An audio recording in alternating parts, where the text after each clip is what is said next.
Kryeshef IPK-ja kërkon transparencë dhe llogari prej policisë së Kosovës. Sa është vetë transparente dhe llogaridhënëse IPK-ja? Mendoj që kemi pas një rritje të transparencës dhe të mënyrës komunikimit edhe me qytetarë, po edhe me media dhe shoqëri civile që ka qenë të interesuar për çastin e dokumentacionit dhe informacionit që ne trajtojmë. Ka një rritje transparencës, puna e IPK-s është publike, shumicën e rasteve përveç atyre rasteve që mund të konsiderohet që pengon apo që informacione që nuk mund të ndahen me publikun përderisa në fazën e hetimeve. IPK-ja ka procedurat qarta të shkeljes disiplinore brenda institucionit. Ne raportojmë gjithashtu për çdo shkelje penale në Prokurorinë e Shtetit dhe i nënshtrohemi hetimeve penale nga Prokuroria e Shtetit. Raportojmë për aspekte menaxherale në Ministrinë e Punëve të Brendshme tek Ministri i Brendshëm dhe raportojmë her pas here në Komisionin Parlamentar për Siguri varësisht prej kërkesës tyre apo dhe raporteve të rregulla që ne i dërgojmë.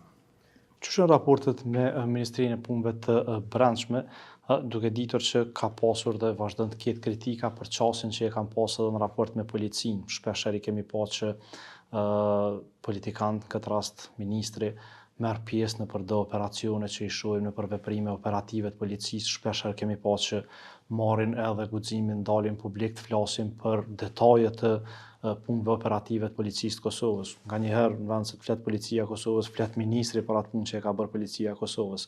Çush është ky raport edhe sa e dëmton kjo vetë reputacionin e policisë në kuptim të pavarësisë si institucion?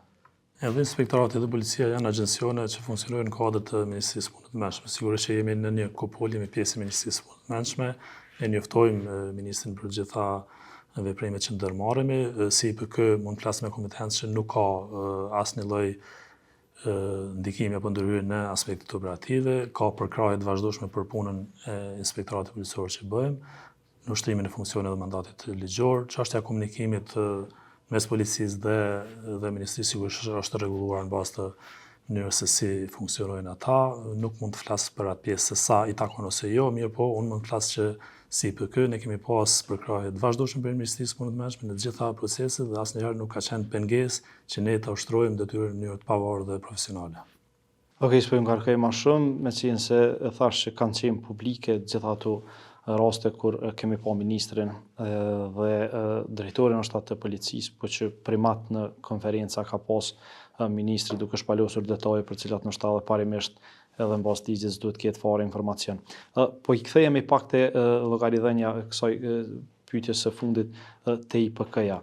Në kaluamën ka pasur edhe raste kur edhe ka pasur një farë lufte brenda IPK-s, edhe ka pasur raste të iniciuara ndaj njëri tjetrit që janë konsideruar si grupe brenda IPK-s.